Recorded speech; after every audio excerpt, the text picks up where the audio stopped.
All right, looking more at exponential modeling and also logistic modeling, which we talked about both of those kinds of functions in section 3.1, we're going to actually focus on if we have data, like what are we actually talking about going on. So we had a formula that we were using, P of t equals P of 0, and then we just called this B. For the base. For the base. But which is your rate of growth or decay. Right. That B is actually 1 plus R, where R is a percentage. And your percentage in will be as a decimal, like 2 decimal places. Yeah, like 2.32% or things like that. And so this is where if it's a positive, like if it's going up, that's a positive R, which gives us a number bigger than 1, which is exponential growth. If it's a negative percentage, like 33% off, then it makes it smaller than 1. Yeah. So 1 plus if it grows, 1 minus if it's decay. Yeah. Okay. So example 1 gives us 2 models and asks us to find the constant percentage rate of growth or decay, and also to label if it's growth or decay. Which one it is. So I can already tell you right now, just looking at it, which one's which. Okay. Go for it. Oh, San Jose is growing. Okay, because it's bigger than 1? It's bigger than 1 in there. So and?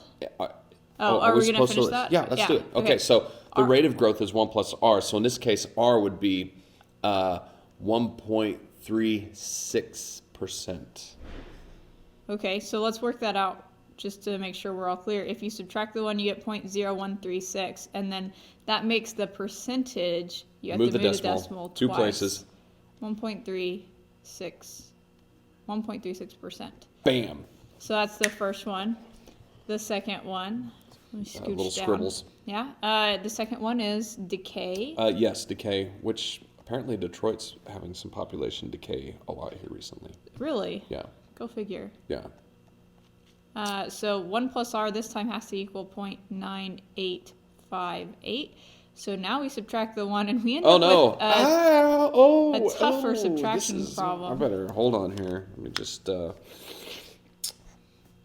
just dive into my handy dandy calculator. 0.9858 minus 1. I get negative 0.0142. Which as a percentage is negative 1.42. 42%. So Detroit's actually decaying faster than San Jose is growing, according to this information. Right. Mm-hmm. So there you go. Yep. Word problems coming at you. Some more word problems. Example 2. Now we're going to determine the exponential function with an initial value of 12, increasing at a rate of 8% per year. And this isn't necessarily a population, but it still fits that model that we had up above. P of t equals P naught. But this time P doesn't, we're not saying P has to be population. It works for population. Works really well for population. So here is our general formula. And so we have 2 things they gave us. They gave us the P naught and they gave us the R.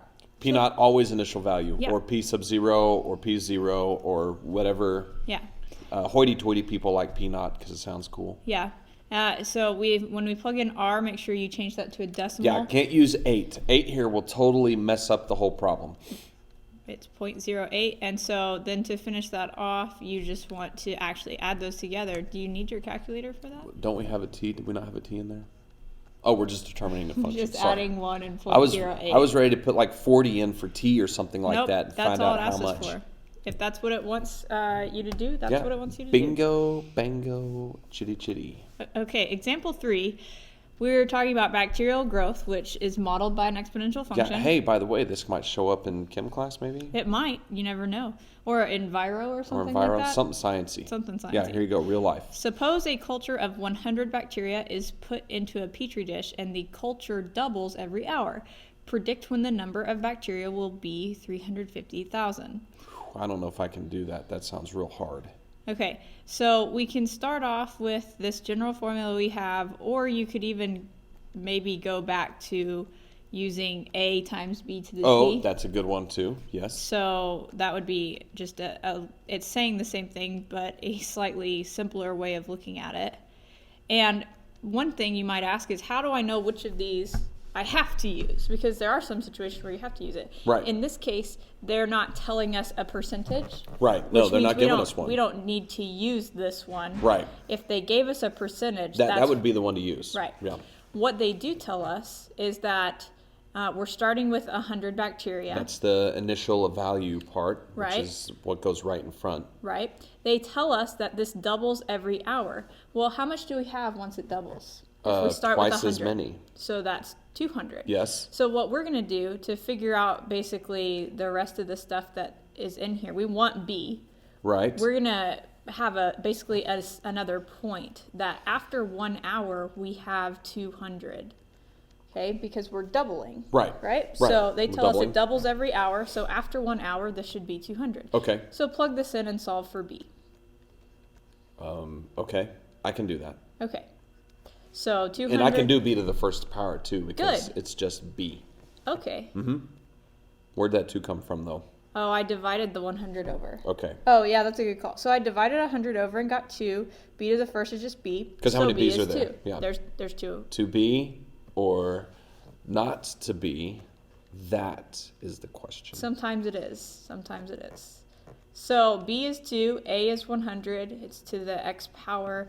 And what should happen is if it's giving us doubling time every 1 hour, that should always end up being 2. The times where we have to actually do more work is what if it's every 2 hours? Or every 30 minutes. Or yeah. If it's something other than telling you every unit, you have to actually do more work to figure out what's going on. But if it's an even hour or an even number of days or weeks or years or whatever, then this is more simple. Yes. Yeah. Okay. Do we have to solve it? Oh, yeah, we have to solve it. Just kidding, guys. We have to you were solve going this. in the video mode Predict when the number of bacteria will be 350,000. So that's whenever. Go ahead. What are you doing? I'm setting it up. This needs to be equal. Okay. I like to graph these personally. Yeah, well, we might as well. That's the only thing we know how to do right now. I mean, We haven't that's talked the about any easiest other way to do it, in my humble opinion. Okay. And just move 350,000 over to the right-hand side and find where this graph crosses the x-axis. Okay, well, let's do it. All right. I'm going to look at my messed up differential equation here in the process. I don't want to talk about it, so don't ask. I wasn't planning to. Okay, good. Well, What do you do? I can't see the problem anymore. Where did it go? It's right there. If only the screen would cooperate, I could do it on the screen. Yeah, for some reason it likes to hide Sketchbook when you put other stuff out there, and I'm not sure why. 100 times 2 to the x minus 350,000. We want to know where it goes through the x-axis. Right there. Can you see right there? That's where it goes. Is that not the y? Oh. I got a really weird window. Okay, hold on. So 2 guys walked into a bar. The 3rd guy ducked. No? Why is a seagull called a seagull? Because they see gulls. No, because if they flew over the bay, they'd be called a bagel. A bagel. You're funny. Thanks. Yeah, I'm almost there. Here, I think it's going to take some window adjustment. It may take a while for it to get to 350,000. It's going to take 11.773 hours. Oh, well, that's not that much longer. So we would need to change our window if this would work, but it's not. We'd need to make our X max be bigger. We'd see that it would go through at, what'd you say? 11.773. That's where it crosses the old x-axis. So at 11.773 hours? Yes, because that's what we're talking about. Or you might say about 12? You could say about 12. Depends on how... And it depends on how specific maybe the question. problem wants you to be. This would be a fine one to put the decimal. I don't have a problem with that one. Okay. All right, modeling radioactive decay on example 4. So whenever we have bacteria, a lot of times we talk about how long it takes to double, and with radioactive decay, a lot of times we talk about its half-life, which is how long does it take for there to be half as much. Right. So this says, suppose the half-life of a certain radioactive substance is 20 days, and there are 5 grams present initially. Use this information to create a model and find the time when there will be 1 gram of the substance remaining. So again, we're not actually given a percentage rate necessarily, so we can stick with the simpler form of our exponential function. Right. So y equals a times b to the x. A is our initial amount, which is 5. Right.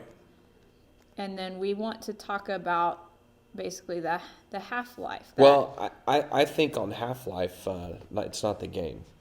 No, it's not the game. We're talking about what I just said earlier. That Oh. half-life is talking about how long it takes to get half of the substance. Yeah, so not the game. So not the game. All right. Yeah. So Which I hear is fun. I haven't played it. I haven't So either. if we're talking about half-life, then we're talking about when will there be half as much as 5, which that would be 2.5. Okay? Right. And they tell us it takes 20 days for that to happen. So that means that I should put a 20 here. Is it a 20? That's what we need to figure out. I think so. That's your time part. That's so my time part. Okay, so after 20, so that means that x is a number of days. Yes. So there, after 20 days, we're at 2.5. So we plug this in for x and y so that we can solve for b. What's that 20 doing up there? What do you mean, what's the 20 doing up there? That's where it's supposed to be. So to solve this, we divide by 5. And the way this works is because we're picking a half-life, we should always end up that this left side is a half. Like that. Oh. Like Oh, if look we at that. picked It's the a right half. numbers, it should be a half over here. So to solve this, you may be like, I don't know how to solve that. Sure do you you solve do. that? It's the 20th root. Everybody knows that. What's the 20th root of that thing? Okay, on your calculator, there's a button. You want to type in 20 first, and then you want to press, if you're on an 84-ish, you want to press math, and then it's like the 6th or 7th option, and it should have X like an radical. X radical, and then you type in this case, the 1/2, which is 0.5. I don't know, and then conversely, 0.5. Did you say conversely? 0.5 to the 20th root of 0.5 is 0.5 to the 1 over 20. Yeah. So that's another way of writing that. On we the have rational Inspire, you exponents. also have the little caret button. If you hit Control caret, you can get a template to fill in. So all So of there's these lots are of ways. So what does it give us? 0.9659. 0.9659. And since we're modeling, the more decimals we have, the better. Yes, because indeed. it gives us a more accurate set of information. So plugging this in as y equals 5 times 0.9659 to the x. We want to know, that is part of our answer. It asks us to create a model, but we also want to know the time when there will be 1 gram of the substance remaining. So we want to know when will 5 times 0.9659 to the x equal 1, which, like we did on the last problem, we can definitely type this in all on one side. So subtract 1, it equals 0. Graph that, and then see where it crosses the x-axis. So graphing right now is 5 times 0.9659 to the x minus 1. Ooh, it's way over there. Yeah, so you will have to change your x max on your window. And really, the zoom out feature or zoom fit tend to not be super It just, helpful. all that changes is the y's. Yeah, all we need So- is to get the x max to be bigger. Okay, I went out to 200 on mine and it's going to show up in there. Yeah, it's a lot less than 200. It's a but lot less. Hey, go big or go home. That's, ooh, wow, that's a... So I got 46.382. Okay, so that's how many days. So after a little over 46 days, we'll have 1 gram of the substance remaining. Is that okay for our answer? I think so. I mean, it's... The book, a lot of times on problems like these, will end up saying things like, oh, it's 46 days and 11 hours, which is what the book says on this one. because they got a slightly bigger number than us. Again, this is a rounding sort of Well, issue. we rounded differently, so Yeah, so that can happen sometimes. yeah, you could be off just a slight skosh, but it should still be really close. Yep. What's next? Oh, scientists have done something relevant. What? Have established that atmospheric pressure at sea level is 14.7 pounds per inches squared, and the pressure is reduced by half for each 3.6 miles above sea level. Using this information, create a model and find the altitude above sea level at which the atmospheric pressure is 4 pounds per inches squared. Now, maybe a different way to solve this problem, which is similar to the previous one because they're both talking about half-life, is we could use a half for our base, which would then still get us to the same answer, but maybe our equation would look a little bit different. Okay. So, what do you think we should do? So let's take the 14.7 pounds per square inch. That's our initial value because that's what it's at when we're normal. Right, Okay. so that's the A. Right. Okay. So we could do 14.7 times the base, which would be 1/2 in this case. Okay, so it's kind of like when we were looking at the chart and we said, oh, each time he times it by a right. half. Okay. But now it's on like the that. previous problem, we used x as our power for years instead of saying for ever days. ever number of days. Yeah. But on this one, we could actually have a fraction for our distance above the what you call it, I don't know what you're talking about right now. the altitude. The altitude. altitude. Yes, because every time you go up 3.6 miles, we've lost half. So we could have this situation where Right. we have x over 3.6. Right, and so what's happening there is basically... Once you move 3.6 miles, you lose half of your stuff.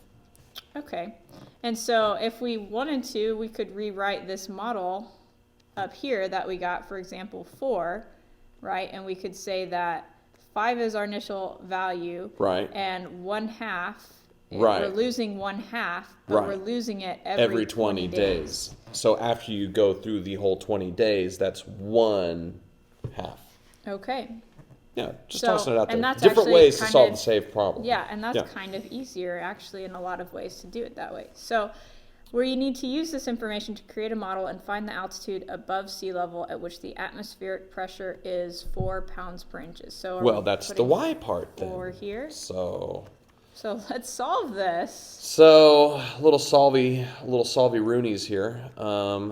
We'd get everything on one side and graph it to see where it goes through the x-axis. So -4. this right here is what we're typing into y I equals. kept the same window as the previous problem, which was out to 200, and that worked fine. Yeah, it's nowhere near So 200. it won't be because that would be really weird. But I'm going to get a number between 0 and 10, and the number I get is 6.75988. 6.75988. And that is the distance above sea level at which our atmospheric pressure will be 4 pounds per inch squared. So is that inches? I believe No, that that's is miles. Mrs. K. Steve 320. Okay, so that's our answer There you go. There and you go. there will be a problem in your assignment that refers back to this, that you want to keep in mind this model that we came up with, or Okay. this information, whichever. This information is what it uses whenever you have a problem that has atmospheric pressure. Right. So. Right. Example 6, using the U.S. population data from the given table, find an exponential regression model and use it to predict the population of the U.S. for 2003. Compare the result with the number in the table.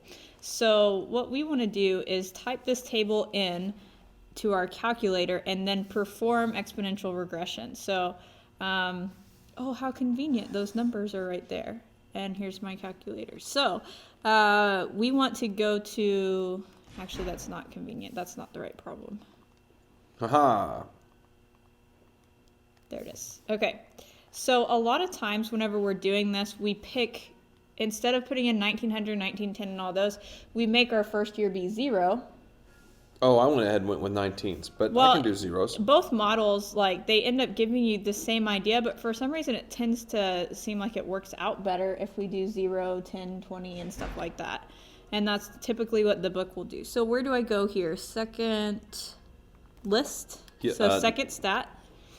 You want No, just stat. No, just stat. Yeah. Oh, we want to edit Here, you want to edit your list. your list. You So gotta in put the a stat first in. list, we're going to put in the years. So 0, 10, 20, 30, 40, 50, 60, Wow, this population 70. I feel like it's growing exponentially here. 80, 90. Well, then it's a good thing we're going to use exponential regression.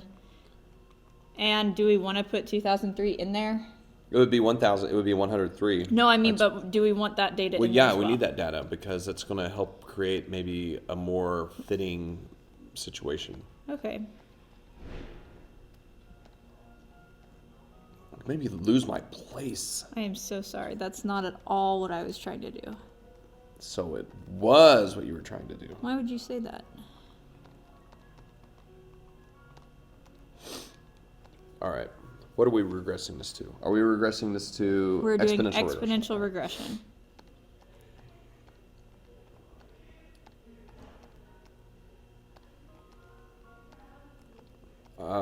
X list.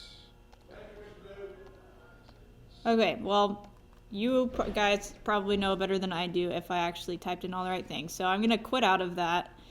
I'm going to go to stat, go over to calculate, and we want to find exponential regression, which they use EXP REG. XReg. XReg. And we do want list 1 and list 2. And so we press calculate. Dimension mismatch. That's It's no bueno. not what I wanted. That's not what I wanted. Uh-oh. So Why am I not getting the thing here?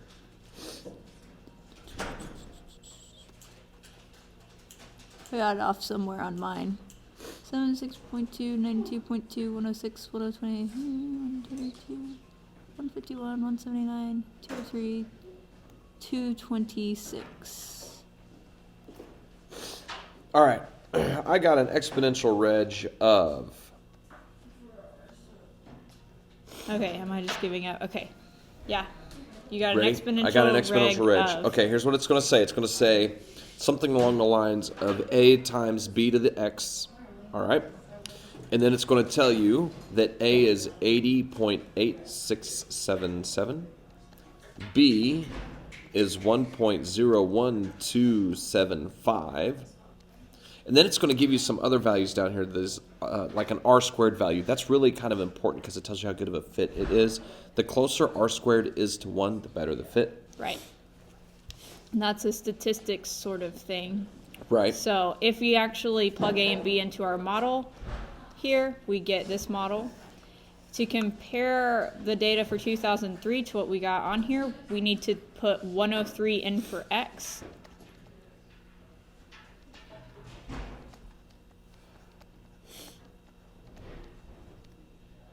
Oh, we're seeing how good of a fit it is? Yeah, so Oh, put 103 in sorry. for X. All right, hold Did on. you just like space out there or something? No, I graphed it, so I gotta get my window ready here. So let me just get out to, Why didn't you just put 103 in for X? because it shot me to my graph Okay. when I created it. Give me just 1 second here. Okay. We're all good. We're all good here. We're all fine here. How are you? What movie is that from? Star Wars. Yes. And spoken by. Spoken by? Han Solo. Han Solo. A New Hope. Yes, indeed. All right, so X is 10. No, X is 103. X is 103. Menu. Trace. And I get 298.501. 298.501. 501? Yes. Well, it's an okay. That's pretty not close. bad. That's not bad. It's a pretty close estimation. That's 8 million away. 8 million, when you're talking about hundreds of million, is, not that much. All right, we ran out of time on Friday to wrap up your lesson, so this time it's going to be me flying solo, and Steve can watch all the mistakes I make at home, and it'll be great and glorious, okay? But this last problem isn't too bad. It's another regression problem, except this time we're going to do the logistic function. And so when you go into your regression, you're going to look for that reg log. Okay, so you're looking for reg logistic. And this is going to be your logistic regression key on your calculator, and that's what you're going to pick. And just like we did in the previous problems, what you're watching me do right now in the background or on the side is I just used 10-year markers here for these guys all the way down through 2000, 10 years apiece, and then I just used the small decimals right here that just gave us a good window.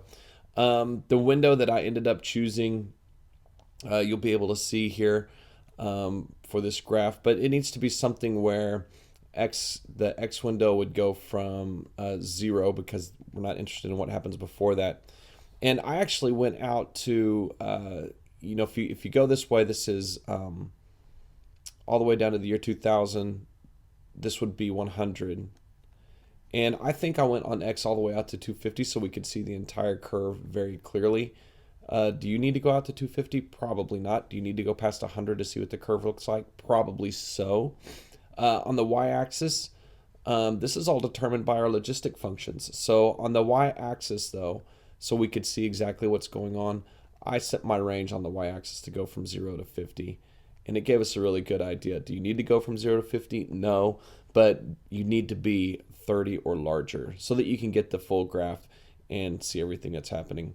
So as you're going to discover, when I punch all these things in, I do get my regression formulas.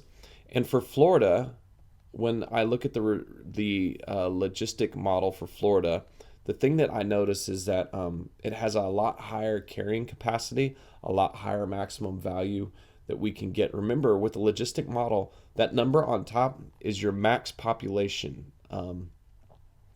It's the most that you can hold, okay? And after you go past that max value, your population will actually just level off. Think about the flu. If the flu were to roll through our school, it would start with one person, and eventually, if every single person got it, that would be about 2,000 people that got the flu, and then nobody else could get the flu. So the logistic model allows for that occurrence to happen and allows us to still see exponential growth and still see change and still find a formula for tracking that pattern.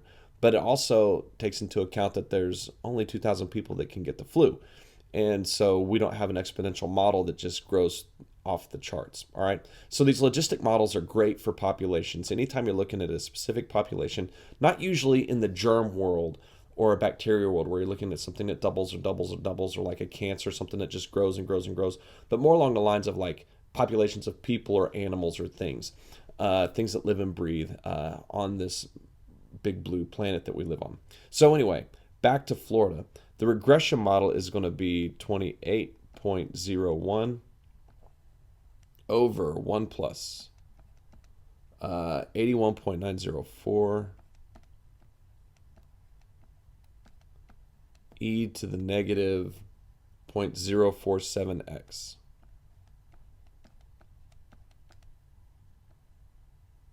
So here's your regression model for Florida.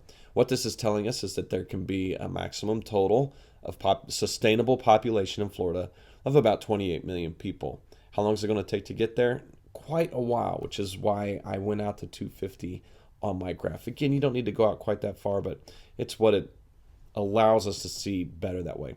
Why would we say that? Because of the population trends that occur as Florida grew, all right? And notice these trends are always trending up, and quite a bit up almost every time. So as Florida trends up, that allows us to adjust this. In looking at data over the last 100 years, we would come to this conclusion that we could get about 28 million people for a population of Florida. In Pennsylvania is different.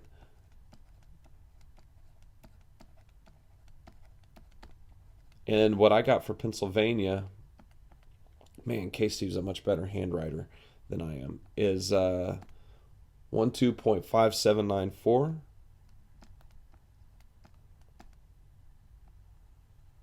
over 1 plus 0.937 times e to the negative 0.034x.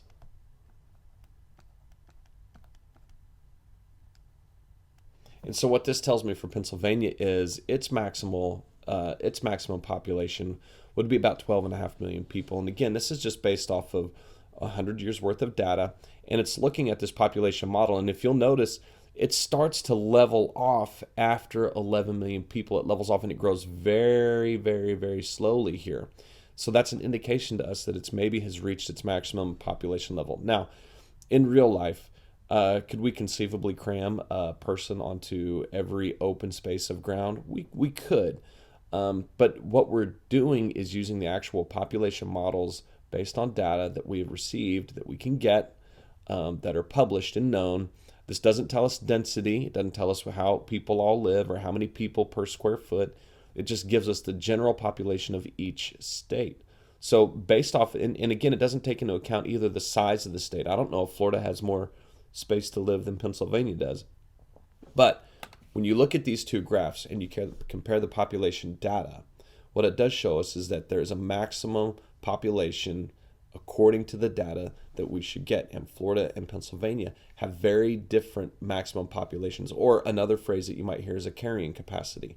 Both of these states have different carrying capacities, and you can see them in the graphs that I've created for you and are shown here. Florida's obviously has a higher Y value, and Pennsylvania's is lower.